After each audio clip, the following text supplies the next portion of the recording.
আর এসআইআরে নির্ভুল তালিকা হচ্ছে নির্বাচন কমিশনের টার্গেট, আর তাই স্ক্রুটিনির পর স্ক্রুটিনি করতে চাইছে নির্বাচন কমিশন।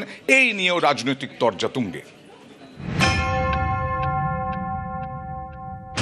এসআইআর এর শুনানির কাজ শেষ হয়েছে আগেই, চলছে স্ক্রুটিনি। এর মাঝে নথি আপলোডে একাধিক ভুলভ্রান্তির অভিযোগ উঠেছে, তাই সতর্ক সিইওর দপ্তর। তারা চায় নির্ভুল ভোটার তালিকা, এই কারণে একাধিক পদক্ষেপ করছে। জেলা শাসকরা বিধানসভা ভিত্তিক ভোটার তালিকা পাঠাবেন সিইওর দপ্তরে। সেই তালিকা ভালোমতো চেক করবেন সিইও দপ্তরের আধিকারিকরা। কোনো ভুল ধরা পড়লে তালিকা ফেরত পাঠানো হবে সংশ্লিষ্ট জেলা শাসকের কাছে। ভুল শুধরে ফের সিইওর দপ্তরে তালিকা পাঠাবেন জেলা শাসক। সেই তালিকা পাঠানো হবে দিল্লিতে, জাতীয় নির্বাচন কমিশনের দপ্তরে। কমিশন চায় একজন বৈধ ভোটারের নামও যেন তালিকা থেকে বাদ না যায় এবং কোনো অবৈধ ভোটারের নাম যেন তালিকায় না থাকে। তার জন্য ছাঁকনিতে জোর।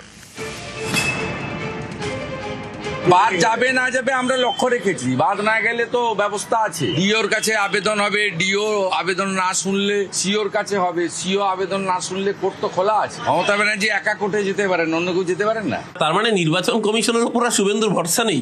নির্বাচন কমিশনকে দিয়ে যে চুরি করতে চেয়েছিল, সেই চুরিতে তো ধরা পড়ে গেছে। আইডেন্টিফাইড রোহিঙ্গা কজন, সংখ্যাটা শূন্য, এখনো পর্যন্ত নির্বাচন কমিশন জানাতে পারেনি। বরং উল্টে আমরা দেখলাম যারা জেনুইন জীবিত ভোটার তাদেরকে মৃত দেখিয়ে দিয়েছে। তাহলে এই ভুলের জন্য কার দায়িত্ব? এই ভুলের জন্য কি নির্বাচন কমিশনার জ্ঞানেশ কুমার পদত্যাগ করবেন, না মনোজ আগরওয়ালের বিরুদ্ধে শাস্তিমূলক ব্যবস্থা গৃহীত হবে? এসআইআর এর নথি হিসাবে কখনো সংবাদপত্রের কপি, আবার কখনো বিভিন্ন ছবি আপলোড করে দেওয়া হচ্ছে, যা এসআইআর এর নথির বাইরে।